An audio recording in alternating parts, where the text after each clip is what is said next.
জোট করছে পাকিস্তান, আফগানিস্তান ও চীন। ভারতের কপালে চিত্তার ভাঁজ।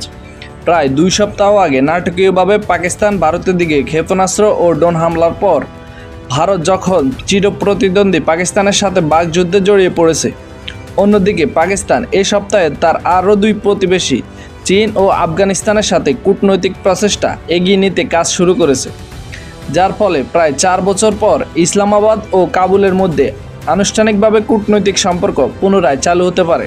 21শে মে বেইজিংয়ে অনুষ্ঠিত এক দ্বিপাক্ষিক বৈঠকে চীন, পাকিস্তান এবং আফগানিস্তান পররাষ্ট্রমন্ত্রীরা অংশগ্রহণ করে।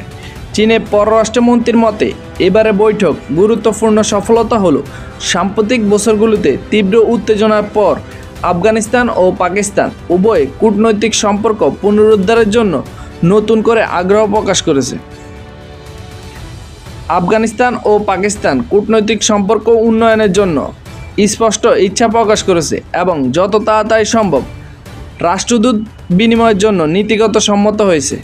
চীন এটিকে স্বাগত জানিয়েছে এবং আফগানিস্তান ও পাকিস্তান সম্পর্ক উন্নয়নে সহায়তা অব্যাহত রাখবে বলে জানিয়েছে।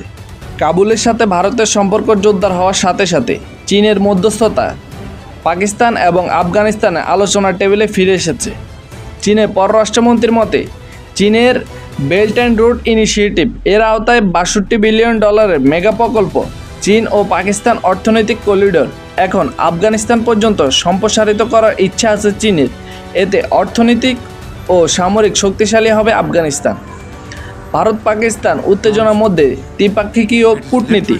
পাকিস্তান ও ভারতের মধ্যে 4 দিনের অচল অবস্থার পর এই বৈঠকটি অনুষ্ঠিত হয়, যেখানে উভয় দেশ জয় বলে দাবি এবং আধিপত্য বিস্তারের জন্য কূটনৈতিক আক্রমণ শুরু করেছে 2 দেশ।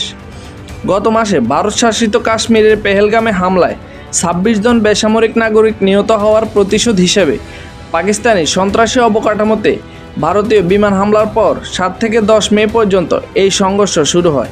ভারত এই হামলার জন্য পাকিস্তান ভিত্তিক সশস্ত্র গোষ্ঠীকে দায়ী করে, যদিও ইসলামাবাদ এই অভিযোগ অস্বীকার করে। চীন উভয় পক্ষকে সংযত থাকার জন্য আহ্বান জানিয়েছে।